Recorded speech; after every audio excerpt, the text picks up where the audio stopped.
CD enforcement की जानिब से तरावड़ी में गैर कानूनी मवेशी मंडी के खिलाफ ऑपरेशन हुआ। मज़ाहमत में डीएमए के एहलकार जख्मी हुए। असिस्टेंट कमिश्नर ज़फ़र फिदा मलिक ने फौरी कार्रवाई करते हुए 8 व्यापारियों को गिरफ्तार कर लिया, जबकि 50 मवेशियों को तहवील में लेकर डीएमए के वेयर हाउस में मुंतकिल कर दिया। असिस्टेंट कमिश्नर ज़फ़र फिदा मलिक का कहना था, ज़िला इंतज़ामिया की जानिब से कायम की गई मंडियों के अलावा किसी भी जगह मवेशी मंडी लगाना गैर कानूनी है। खिलाफ वर्जी करने वालों के खिलाफ कानून के मुताबिक कार्रवाई की जाएगी। तो नाज़रीन, आज इस्लामाबाद में इलीगल मंडियों के खिलाफ ऑपरेशन हुआ है। मेरे साथ इस वक्त मौजूद हैं एसी साहब, इनसे जानते हैं कि क्या माजरा है। जी सर, बताएं प्लीज़। अस्सलाम वालेकुम। बेसिकली आज एक डीएमए के साथ हमने मिलकर कोऑपरेशन किया जिसमें सीडी एनफोर्समेंट भी थी, और जो कि अकॉर्डिंग टू लॉज 3 मंडियाँ इस्लामाबाद में बनाई गई हैं आईसीटी एडमिनिस्ट्रेशन के थ्रू, और वो 3 मंडियों के अलावा जो भी कहीं भी कोई मंडी लगी है वो इलीगल है according to municipal bylaws. तो यहाँ पे एक ऑपरेशन किया था जिनको पहले वार्निंग भी दे चुका हूँ, मैं पर्सनली भी दे चुका हूँ। हमने यहाँ अपनी कोर्ट में बुला के उनको वार्निंग भी दी है, एक दफ़ा गिरफ्तारियाँ भी हुई हैं, और एक दफ़ा सिटी एनवायरनमेंट ने भी इनकी कैटल्स को जब्त किया था और इन्होंने हमें रिटर्न में दिया था कि हम दोबारा ये नहीं करेंगे। इनको कल डीएमए स्टाफ ने वार्न किया कि इस तरह ना करें, आप लोग नहीं कर सकते।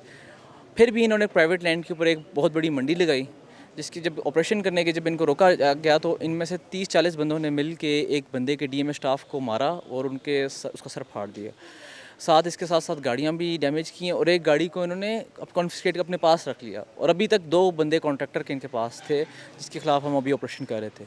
तो सर, इनके ऊपर कौन कौन सी दफ़ात लगी हैं और क्या इनके खिलाफ मज़ीद क्या लाएमल करेंगे आप? देखें, जो डीएमए जो म्यूनिसिपल बायलॉज के मुताबिक तो इनकी जो है हम 186 पीपीसी में जाएंगे, और वो डीएमए अब इस्तग़ासा भी दे देगा। इसके साथ साथ जो है हम लोग इनको, जो इन्होंने गाड़ी पे अटैक किया है, जो नुकसानात पहुंचाए, हम लोग उस पर भी इनके ऊपर पर्चा कराएंगे।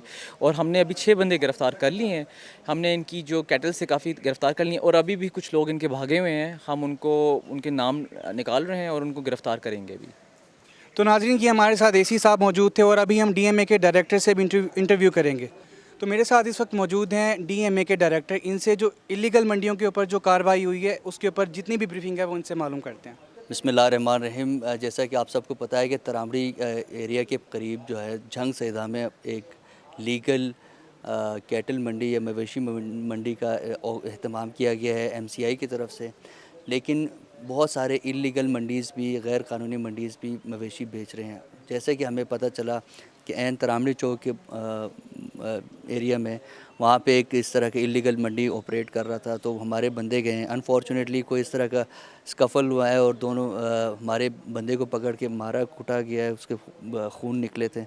फिर हमने रिक्वेस्ट की ज़िला इंतज़ामिया और हमारे इस्लामाबाद पुलिस के एएसपी उस्मान साहब, ये फिर वहाँ पे तशरीफ़ लाए लोग विद नफरी। कुछ हमने बंदे तो अरेस्ट किए हैं पुलिस ने। हम बिल्कुल इसको हस्ब ज़ाब्ता जो है ना कानूनी उसको कार्रवाई करेंगे और देखेंगे। और इसमें तमाम शहरियों से भी गुजारिश है कि सिर्फ जो 3 कानूनी तौर पर अप्रूव्ड मंडियां हैं वहाँ से ख़रीदारी करें, कोई इलीगल मंडियों में जाने की ज़हमत ना करें।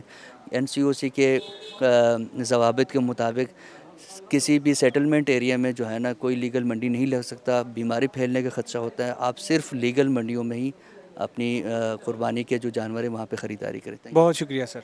तो उस्मान साहब, मुझे ये बताइएगा कि इसके ऊपर जितनी भी कानूनी कार्रवाई हो रही है वो किस तरह की हो रही है, वो आप बताएंगे। बिस्मिल्लाहिर्रहमानिर्रहीम। सबसे पहले तो ये जो हर्ट है, जो मतलब हम इसका मेडिकल करवाएंगे, जो हमारे जो डीएमए के कारकुन ज़ख्मी हुए हैं इनका मेडिकल करवाएंगे। उसके बाद देखेंगे कि मेडिकल में जो हर्ट की है दफ़ात उनको शामिल किया जाएगा। सरदस ये गैर कानूनी किसी भी जगह पे मंडी जो है ये बेसिकली एक 188 की कार्रवाई इसके ख़िलाफ़ होती है, क्योंकि ये कानूनी अहकामात की ख़िलाफ़ वर्जी है। तो फ़िलहाल तो 188 की कार्रवाई करेंगे। उसके बाद जो हर्ट के जो दफ़ात हैं इसमें इनको शामिल किया जाएगा, और जो हमारे पास जो बंदे गिरफ़्तार हैं इनके कुछ साथी हैं जो अभी तक इधर से फ़रार हुए हैं, उनको भी हम गिरफ़्तार करने की कोशिश कर रहे हैं। बहुत शुक्रिया सर।